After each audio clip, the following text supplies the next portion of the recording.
So yan, kita natin sumuka. So sumuka siya, mayroon tong leaking talaga sa radiator or sa mga hoses. Check natin dito. So yan, dito yan. So kailangan palitan itong hose na ito. Malambot lang. Kailangan palitan niya.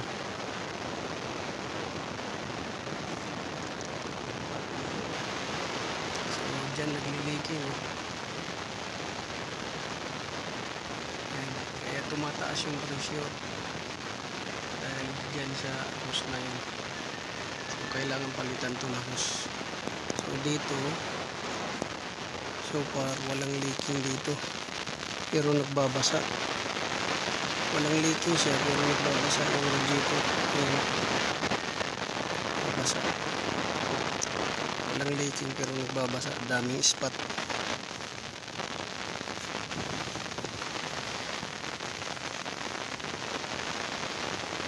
Dito naman, so far wala dito.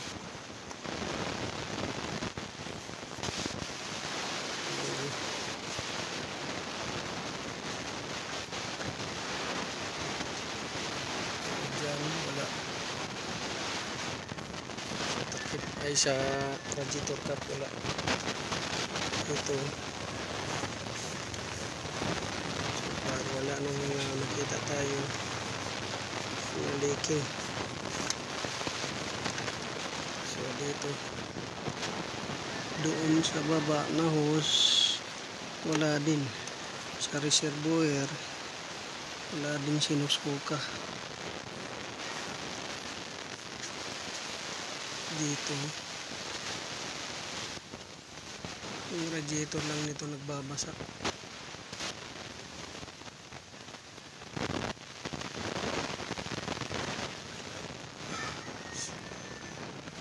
So ang leaking nito ay sa hose. Sa hose. Diyan yung leaking. Itong hose na to. Kailangan palitan niya ng hose.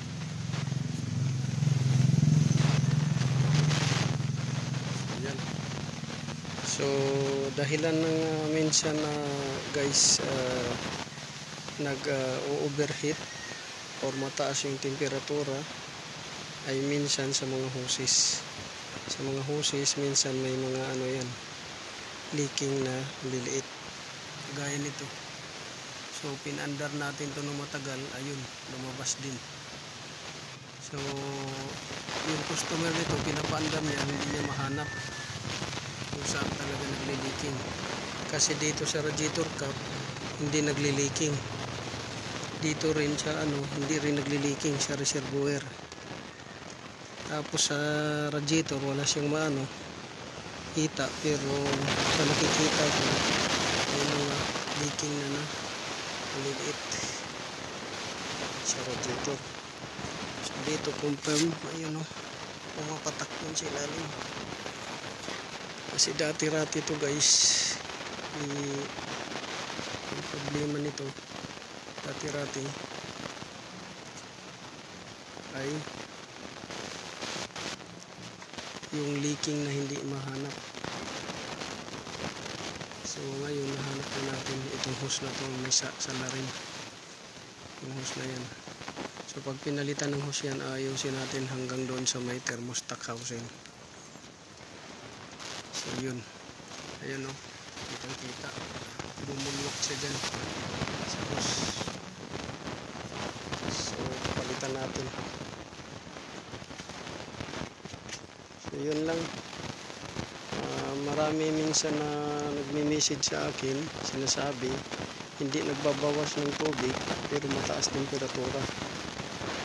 So possible po yan, mayroong maliit na leak na hindi niyo nakikita, na sumisingaw at hindi niyo napapansin dahil minsan pagka tumulo nasasahod ng makina. Kagaya nito, hindi makita-kita ng may-ari kung saan yung leaking, pero basa sa ilalim.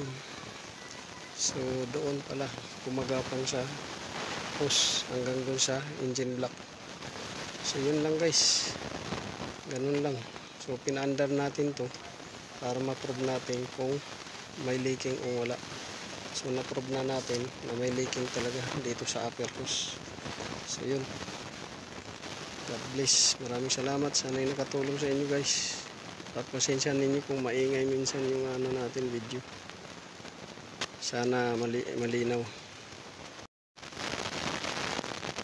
So ayan guys, maliit na punit ng hose. Ayan, maliit na punit ng hose. Yan yung minsan nagdudulot ng engine overheating at saka coolant high pressure. So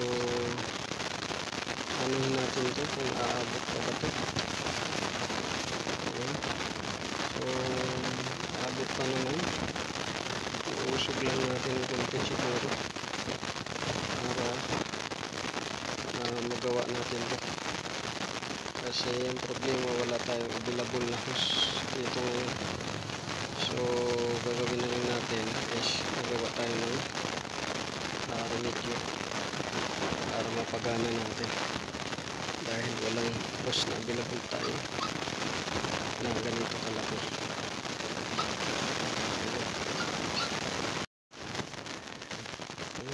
Walang thermostat.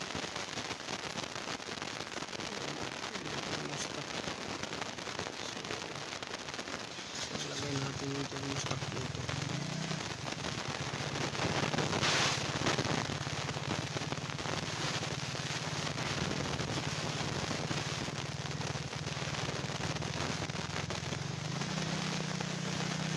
Yung gasket na yan, basag na rin yung gasket.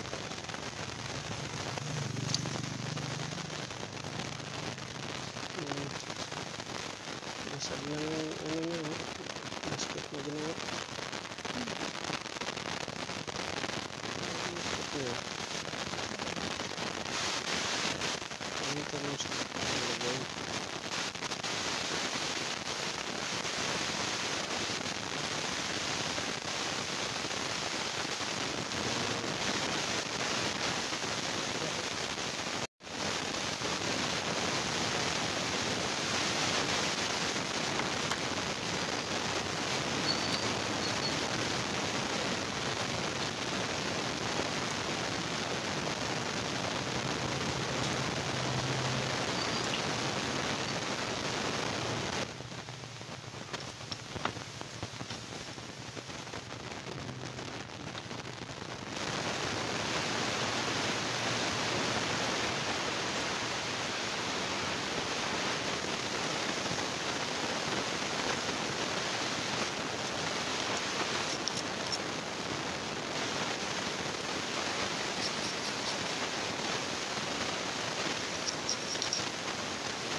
Ito dapat sa ang dulo niya kasama natin.